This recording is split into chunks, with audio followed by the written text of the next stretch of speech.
Welcome. In this video I will show you what to do if your Amazon Kindle 11 isn't turning on.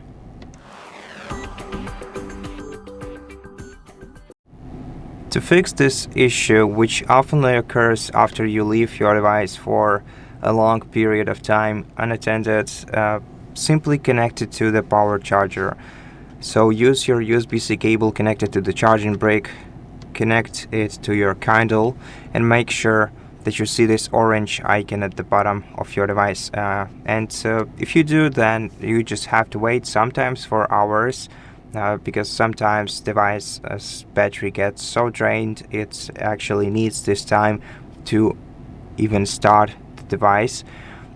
If you don't see this orange icon, try switching your cable and inspect it for any visible damages. And if switching cables doesn't help you, make sure that your charging brick provides enough power to your device.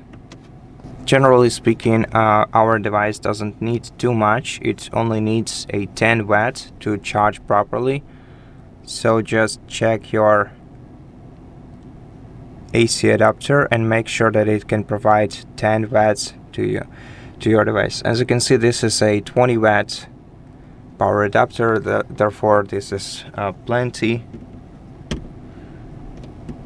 Just connect it to the power outlet and wait until your device is charged. Once the battery low icon disappears from your screen, you can short press the power button and start your device.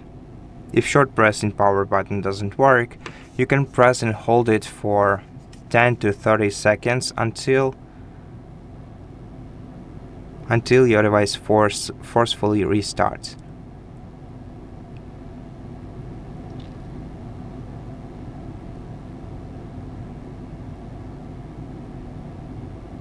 Okay, now we'll be able to see the orange blinking at the bottom. And once it changes to the green color, we can release the power button and just let our Kindle reboot itself. And that's it. Thank you for watching this video. If it helped you, please consider subscribing to our channel, leave us a like and a comment below, and I'll see you in the next one.